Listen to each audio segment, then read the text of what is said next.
దేశవ్యాప్తంగా సంచలనం సృష్టించిన Kolkata doctor rape and murder case అయితే ఈ రోజు దాని గురించి చూద్దాం. అసలు దీని గురించి నేను ఏం చెప్పాలనుకుంటున్నానంటే, అసలు ఎలా జరిగింది, అసలు ఏంటి అంటే ఇలా ఉన్నారా అసలు జనాలు? అసలు చాలా బాధాకరం ఇది. అసలు అయితే ఒకసారి ఏం జరిగిందో ఒకసారి చూద్దాం. కోల్కతా డాక్టర్ అత్యాచారం కేసులో దేశవ్యాప్తంగా సంచలనంగా మారింది. డ్యూటీలో ఉన్న డాక్టర్ అత్యాచారం చేసి ఆపై అతి క్రూరంగా హత్య చేసిన నిందితుడిని కఠినంగా శిక్షించాలంటూ దేశవ్యాప్తంగా డాక్టర్లు, ట్రైనీ డాక్టర్లు, నర్సులు గత 4 రోజులుగా ఆందోళన చేస్తున్నారు. No safety, no duty, we want justice, justice to Kolkata doctor అంటూ సోషల్ మీడియాలో సైతం హ్యాష్ ట్యాగ్లు వైరల్ అవుతున్నాయి. యావత్ దేశాన్ని కుదిపిస్తున్న ఈ Kolkata doctor rape and murder కేసుకు సంబంధించి పోలీసులు అసలు ఏం చెప్తున్నారో తెలుసుకుందాం. ప్రభుత్వ ఆధీనంలో నడిచే కోల్కతాలోని ఆర్జీకర్ మెడికల్ కాలేజ్ అండ్ హాస్పిటల్లో ఈ నెల 8 గురువారం 32 ఏళ్ల డాక్టర్ విగత జీవిగా పడింది. గురువారం రాత్రి ఆమెను ఎవరో రేప్ చేసి అత్యంత దారుణంగా హత్య చేశారు. కళ్ళు, నోరు, ప్రైవేట్ పార్ట్స్ నుంచి బ్లీడింగ్ అయినట్లు అటాప్సీ రిపోర్ట్ లో అయితే వెల్లడైంది.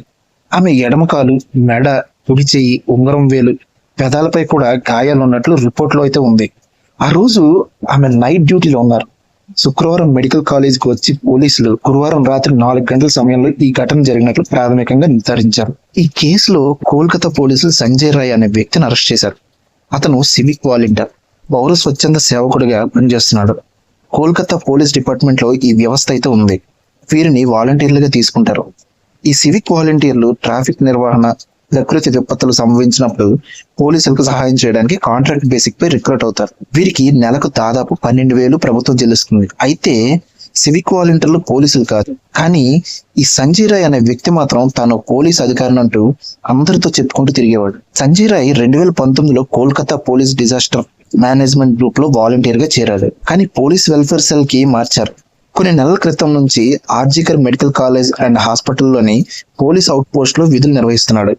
కేవలం వాలంటీర్ మాత్రమే అయిన తాను కోల్కతా పోలీస్ అనే ముద్ర ఉండే టీషర్ట్ వేసుకుంటూ అందరికీ తాను పోలీస్ అంటూ నమ్మిస్తూ మెడికల్ కాలేజ్ లోని అన్ని క్యాంపస్ హాస్పిటల్లోని అన్ని బ్లాకులకు నేరుగా వెళ్లిపోయేవాడు.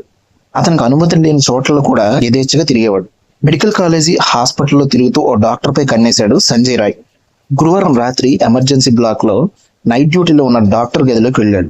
ఆ తర్వాత చాలా సేపటికి అక్కడి నుంచి బయటకు వచ్చాడు. తెల్లవారిన తర్వాత డాక్టర్ నేలపై విగత జీవిగా పడి ఉండటాన్ని కొంతమంది చూసి పోలీసులకు సమాచారం అందించారు.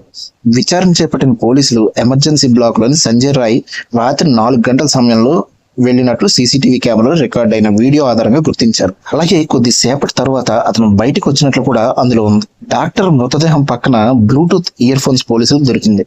రాత్రి 4 గంటల సమయంలో సంజయ్ రాయ్ ఎమర్జెన్సీ బ్లాక్ లోకి వెళ్లిన సమయంలో అతని మెడలో ఆ బ్లూటూత్ ఇయర్ ఫోన్స్ ఉన్నాయి. కానీ బయటకు వచ్చే సమయంలో లేవు. పైగా ఆ ఇయర్ ఫోన్స్ సంజయ్ ఫోన్ కు కనెక్ట్ అయి ఉన్నాయి. దీంతో సంజయ్ రాయ్ డాక్టర్ పై అత్యాచారం చేసి ఆమె ఎక్కడ విషయం బయటపెడుతుందోనని ఆమెను హత్య చేసినట్లు పోలీసులు ప్రాథమికంగా అయితే ఒక నిర్ధారణకు వచ్చారు. సీసీటీవీ, బ్లూటూత్ ఆధారాలతో సంజయ్ రాయ్ ను అరెస్ట్ చేశారు పోలీసులు. డాక్టర్ పై అత్యాచారం చేసిన రాత్రి నేరుగా ఇంటికి వచ్చిన సంజయ్ స్నానం చేసి ఎవరికి అనుమానం రావద్దని రక్తం అంటుకున్న తన బట్టలు తానే ఉతుక్కున్నాడు. ఒక మహిళను అత్యంత దారుణంగా రేప్ చేసి చంపేసి ఇంటికి వచ్చి ప్రశాంతంగా నిద్రపోయాడు. ఉదయం అతని ఇంటికి వచ్చిన పోలీసులు అతని షూ పై ఉన్న రక్తపు మరకల ఆధారంగా అతని నిందితుడిగా గుర్తిస్తూ అదుపులోకి అయితే తీసుకున్నారు. అతని ఫోన్ లో పోర్నోగ్రఫీ వీడియోలు చాలా ఉన్నట్లు పోలీసులు అయితే గుర్తించారు. పోర్న్ వీడియోలకు బానిసైన అతను ఈ దారుణానికి పాల్పడి ఉంటాడని భావిస్తున్నారు. ప్రస్తుతం కేసు కోర్టు పరిధిలో ఉంది. ఈ నెల 23న కేసు విచారణకు వాయిదా వేసింది కోర్టు. ఈ ఘటనతో దేశవ్యాప్తంగా డాక్టర్లు నిరసన ప్రదర్శనలకు దిగారు. తమకు రక్షణ లేకుండా పోతుందని, ఇలాంటి దుర్మార్గాలను కఠినంగా శిక్షించాలని డాక్టర్ల సంఘాలు కోరుతున్నాయి.